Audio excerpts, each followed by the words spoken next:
Does anyone know what these plant pots with pictures of bicycles are for? It's supposed to lock your bike to it or something. I'm just at Victoria Quays, which is a lovely little quiet spot just on the outskirts of Sheffield city centre. And as we turn round, we're just walking alongside Blast Lane, where a lot of people park the cars. And there's been talk about having some sort of cycle lane in Attercliffe. Now, I'm not going down the main road in Attercliffe today because I'm walking, so I'm going to walk down the Canal path. And I'm normally a cyclist, I don't normally walk that far. But people often suggest that I should ride a bike down the canal. So I'm going to show you why that's not really suitable, at least for quite large sections of the canal. So I'm going to look at what we could potentially do to improve it, to make it more cyclist friendly. But also look at whether we could have some sort of cycle superhighway between here and Meadowhall. So this is where you'd come through to get on the canal if you're coming by bike. And my first impressions as we come down here is that the surface of the path is actually very smooth. It's quite a good quality tarmac, and it's actually quite wide, so there's lots of room for us to walk around. There's lots of room for groups of people and lots of room for cycles to overtake people, so this is actually a really good start.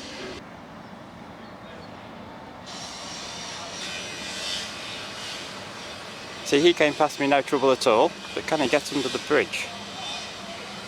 So this is bridge number 3 on the canal, which is called Cadman Bridge, erected in 1819, so probably not many people were using it for bikes back then. But first thing I notice, it's quite low down for someone who's as tall as I am, so I have to bend over. It's a bit of a job to get it to get your bike under there, but that's almost as good as it gets, or at least for a while, because as we come down here, this is where the path starts to get really inadequate. Now, the reason I wanted to point this out is because there are actually places on here where we could build some sort of cycle superhighway, possibly without the need to build cycle lanes in Attercliffe. Now, as a cyclist, I always find the main road layout in Attercliffe to be quite satisfactory. And I'm not sure whether having segregated cycle lanes, which they're planning to do, will actually improve things. It may do, it may not. I think we'll have to wait and see. But there's already some bits which have some kind of sort of segregated cycleways along parts of the canal and parts of the Transpennine Trail and near Attercliffe Police Station and things like that. So I do wonder if we could build something of a more dedicated system, possibly using the canal. So you can see here on the canal footpath, there's a load of this green, I don't know what you call it, but they sort of put it down to stop it from getting muddy, but it's kind of sort of works. But if we look down here, it's all broken up down there, and I don't know how well it comes across on camera, but it's the path's all broken and it's all wonky, so it's not very good for bikes. But I don't really see any reason why this couldn't all be dug up and add a proper tarmac surface. I mean, you might have to get rid of some of these trees. I mean, those trees look new, so it'd be unfortunate to lose the trees, but you could certainly dig some of this up and widen the path up to the up to the building and make it almost double the width, which would be ideal for a large cycle path. So yeah, this bridge is the first bad bit, but this is nowhere near as bad as it gets. It's fine to walk under, but it's really not very good to ride a bike under, especially if you've not got very good wheels or tyres. You see, this is really not a very good bit to ride over. It really dips down there. Now again, there's plenty of space here to actually widen this to more than double the width, but unfortunately you would have to lose the trees. This path as it stands is not good enough as a cycle path.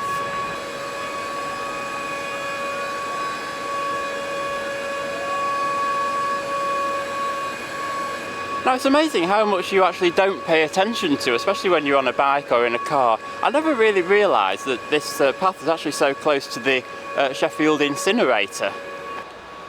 But compared to the Rotherham to Meadowhall part of the canal path, you don't actually get that many people walking and riding up here, and it's a shame because I think if they did it up, you probably could increase the amount of people using it quite considerably, because it is actually quite a nice walk, to be honest.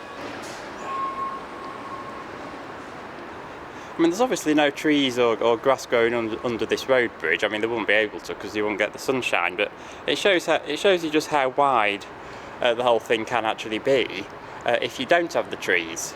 Now I'm doing this video now because I've actually been down here a few times recently, both on the bike and walking. I normally don't bother because I don't normally walk in this area, and on the bike it's a lot quicker. I mean, because of the bad surface and the people using it, like the huge group of people down there, it can be a real pain to try and get past people on the bike, and that can just make it a bit of an inconvenience, whereas if you go down the main road you can just go straight down the main road to Meadowhall. But I remembered how it's actually quite a nice peaceful journey. If you forgive the industrial noise, it's actually quite a nice peaceful journey, and it makes a really nice change from going down the main road. Now we do have a lot of trees down the side here. I don't know whether it would be feasible to get rid of these to build a better path. I think we all know how much Sheffield City Council hate trees, so there's a possibility we could get rid of them. It's a question of whether you would want to and whether you would be able to plant replacements elsewhere, but even if we didn't get rid of them, you might be able to clear out an area like this bit just here where there's a gap, clear a few more of these trees out just to make some convenient passing places, or put some benches in for you to sit down, and then leave the rest of the trees, because if you've got some passing places, it makes it a lot easier to get past groups of people like those who are in front of me.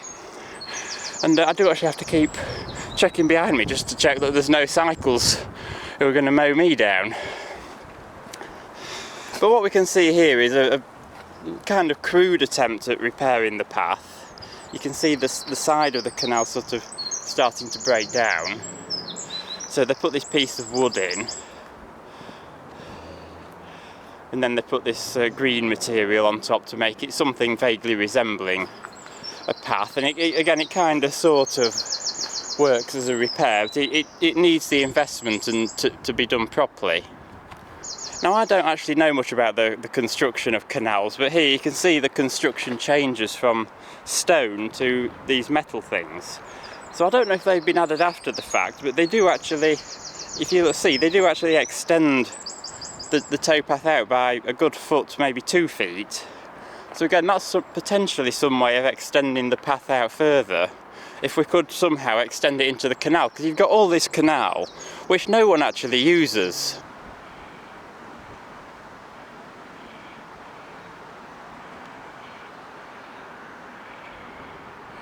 Now here we've got this bridge, and things like this will always be a little bottleneck, but it doesn't really matter for little sections like this. I never quite figured out what this is for. We've got these metal bits and some railings, but I really don't know what this is for. It's obviously covering something up. Now this is the bridge over Bacon Lane, which was erected in 1819, so getting on a bit, and you certainly wouldn't want to knock this down to build a cycleway.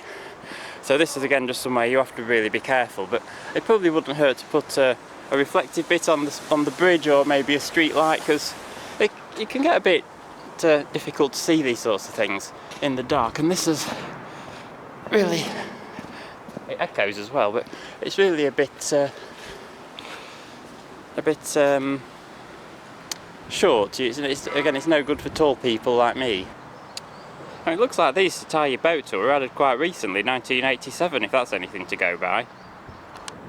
Now all along here we've got these little posts that say how many miles it is, but I'm not sure miles to where. 3 miles to what? It's not 3 miles to the city centre where we've just come from, because I've been standing here yapping most of the time, so we've certainly not come 3 miles. But 3 miles down there? What, 3 miles to Meadowhall, Tinsley? Rotherham, what is it? I don't know. But you can see along this bit, these posts to tie your boat to are really not in the way here, because we've got quite a decent sized path, and even with all this grass here, you could clear all this grass out and tarmac the whole thing, and you wouldn't really have to get rid of many trees, because we've got a huge section with no trees. So on this very derelict looking wall, someone has actually gone to the effort of painting some really good graffiti on it. I don't know who, or when it was done, but the previous one just said 2024, so some of this is quite recent.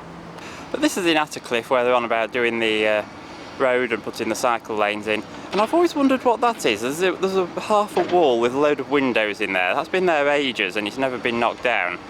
But if we zoom out and have a look here, you'll see there's an awful lot of works going on. This was all former industrial areas, and they're currently digging it up with the intention of building lots of new housing here, and the whole area does need housing. I mean, the whole country needs housing. We've got another wall here with some windows which we can just about have a peep through. Can't really see much through the windows, but that probably would have been some sort of industrial building at one time. But I think these are supposed to be net zero houses, whatever that means, or at least that's what I've been told. Big question for us, I think, will it be affordable houses, or will it turn, because Attercliffe has a lot of industry still has a lot of shops and a lot of industry. Will it turn Attercliffe into the new Kelham Island? Kelham Island is quite a nice area, but it's effectively been sort of gentrified and turned into flats, and quite expensive flats, and fancy bars and nightclubs and restaurants and things like that, and it's not really got the industry that it once had, and people are concerned, will that happen to Attercliffe?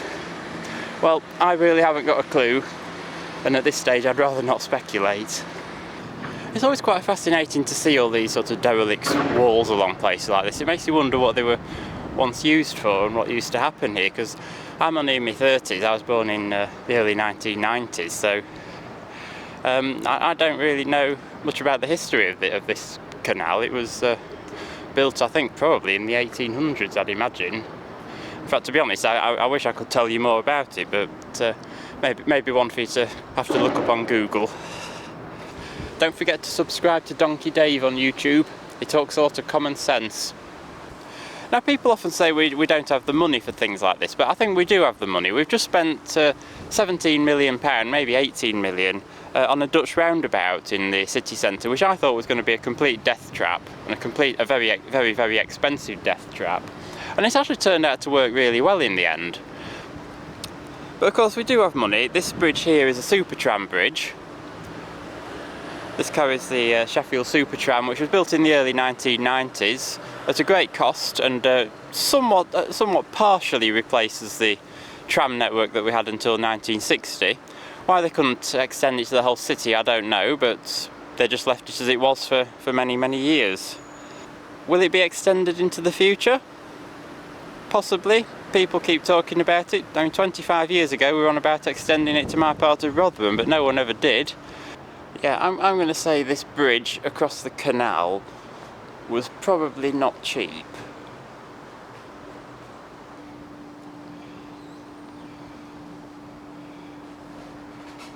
So a bit further on, we've got a similar looking bridge, albeit a smaller one, and the reason it looks similar is because it was built around the same time. It's actually labelled as a Supertram bridge, but it's actually a pedestrian bridge to get pedestrians from one side to the other. I think probably to get them to the Supertram stop. But after that Supertram bridge, we're back to the path being very, very muddy. Now, it did rain a bit overnight, but it has been quite dry, so it's not muddy like it is in winter when it's raining all the time. But you'll see there's bits of bricks there, there's holes, there's puddles. This is where it gets really bad, because you can't really ride a bike on here, or at least not in winter, and it's not very pleasant to. But this is where they've actually finished putting that small bit of effort in to give us a nice path. But I think some of this could probably be excavated and the path resurfaced with tarmac, and again that would make quite a nice cycle lane for lots more people to use, both cyclists and pedestrians. Obviously you've still got this next bridge which is a bottleneck, but again that's just something to put up with.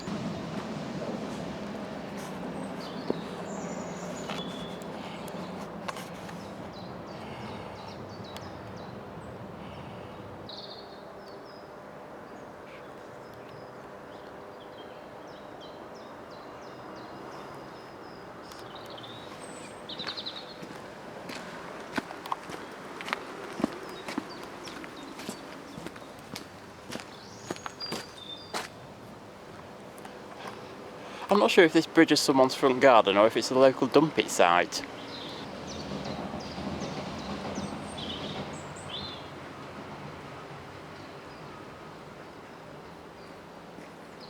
So that's where the super tram is, and of course someone at some point will have had to have gone to some effort and expense to actually build that. Looking along here, we've got this wall, which is sort of just sort of loosish bricks in a metal container. You could probably dig all this out a bit and build a wall further up again to make it wider. And you see here, for some reason they have actually gone to the effort of narrowing the canal. I'm not actually sure why. There's a few bits of it. I mean, obviously some bits it's necessary for bridges, but I'm not 100% certain why they've narrowed it just here, because that bridge is actually quite wide.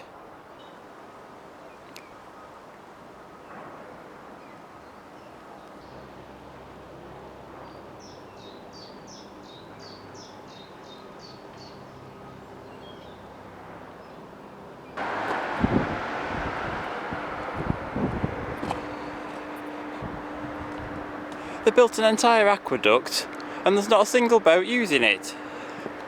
Yeah, this bit gets a bit awkward on the bike, especially when it's wet and muddy.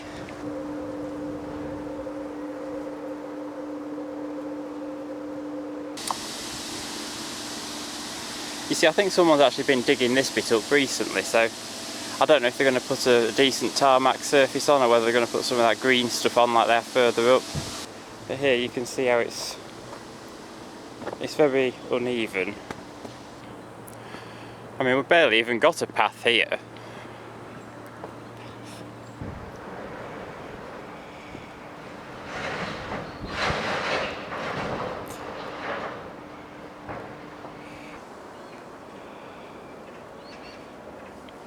We've got the luxury of lampposts on this part.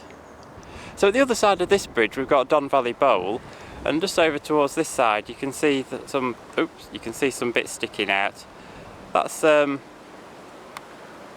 think that's the English Institute of Sport, but it's actually over there on that side on the other side of the tram tracks and the other side of the canal, where there's actually an existing cycle lane. They've built one completely segregated from the road. It's sort of between here and the main road, so about as segregated as you can get, and that's actually quite good, but it only goes on for about 200 yards, so apart from something to have to have as a bit of a nicety, it doesn't really serve that much purpose.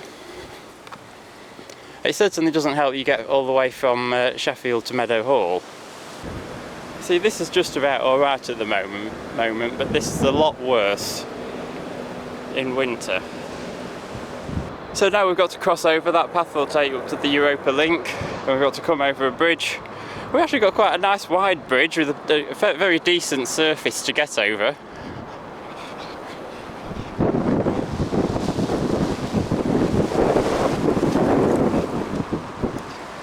And then as soon as we're off the bridge, it turns into a dodgy track again.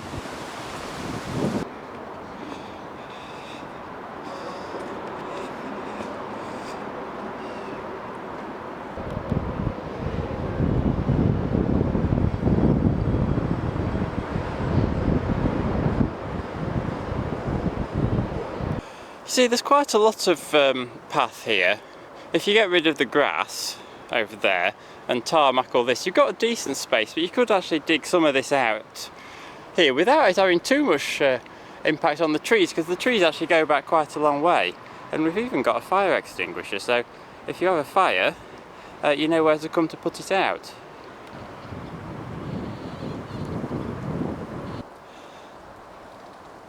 Now, one thing you might not have seen much of on this video is boats.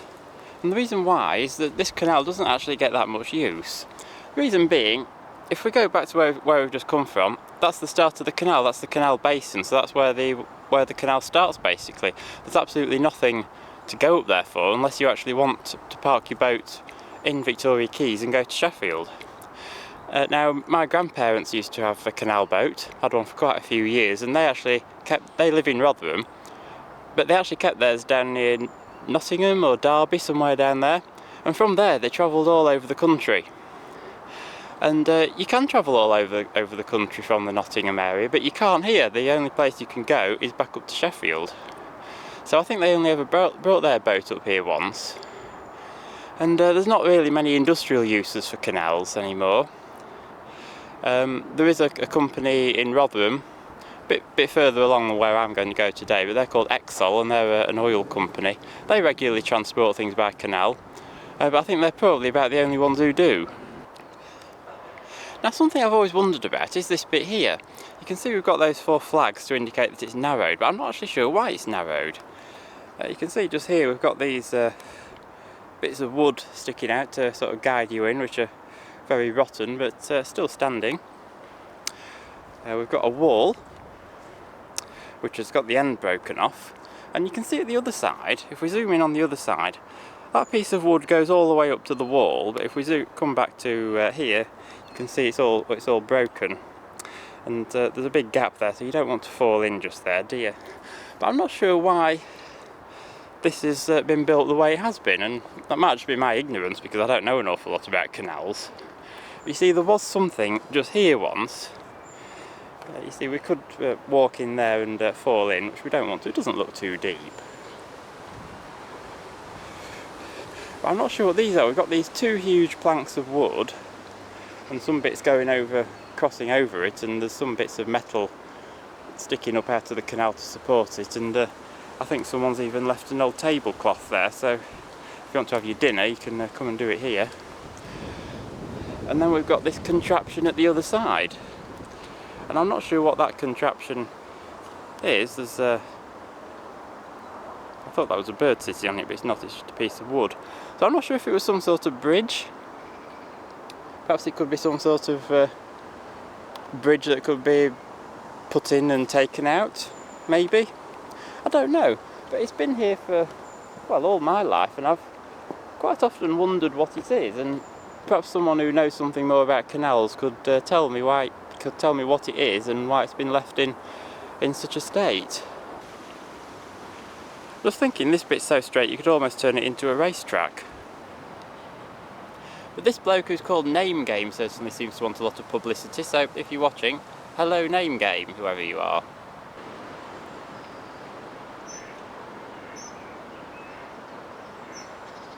You might just about be able to see it through the trees, but here's the Centertainment, including the cinema. I forget what it's called. I think it's Cineworld. Yeah, I can just about see the sign through the trees there.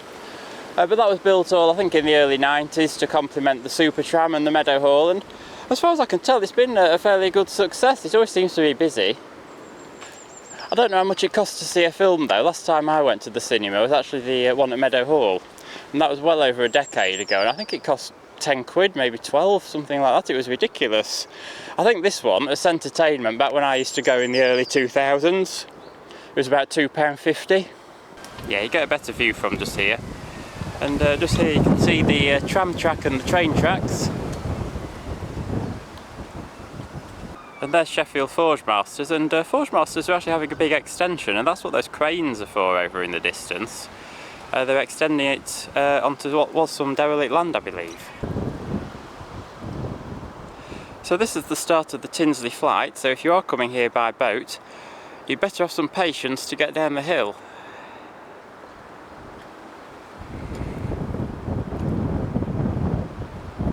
But we've finally got some boats. You can moor your boat here. I think these are the first ones, apart from 1 or 2 there's a parked up. These are the first ones since Victoria Quays.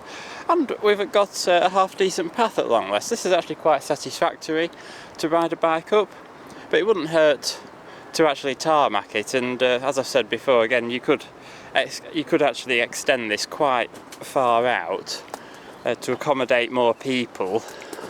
Again, bigger groups of people and cyclists who want to overtake walkers.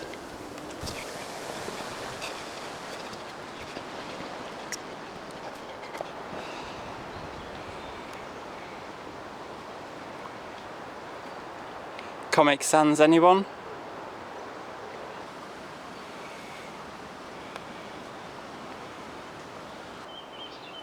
Not what you usually end up seeing in my videos, but I suppose everyone's entitled to their opinion. Some people might agree with that one though. Now here's a funny looking boat. This is actually an art installation. And I can't remember who did it. I think it might have been the same person who was responsible for the upside down car in Tinsley a few years ago. But if you want to know more, they've got one of these two-dimensional barcodes that you can look at.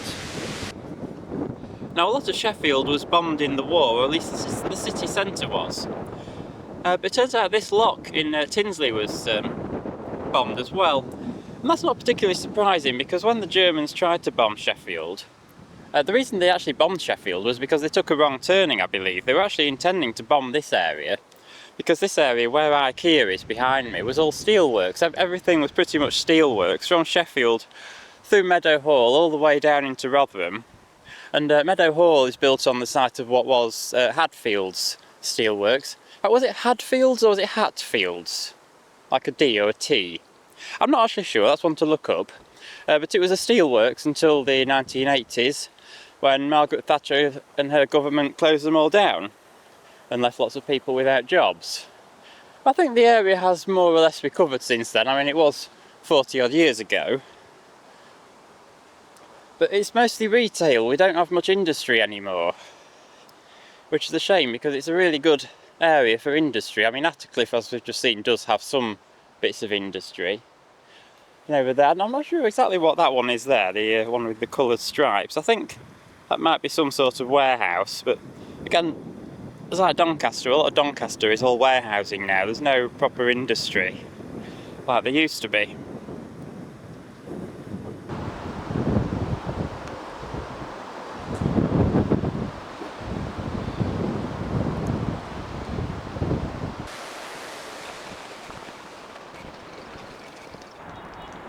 There's plenty of room here for a cycle superhighway. There's the canal path, and there's whatever this is. I can't help but wonder what this derelict building is. It looks like it's got some sort of writing on the side, as well as the graffiti.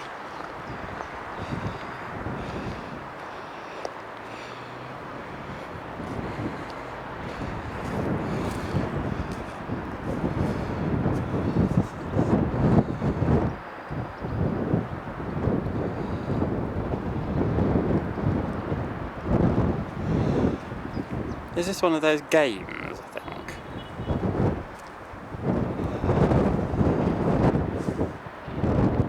Well, I'll let you read it yourself on your computer screen.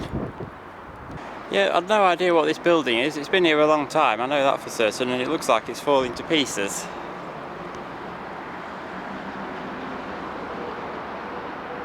But there's plenty of room for a cycle superhighway.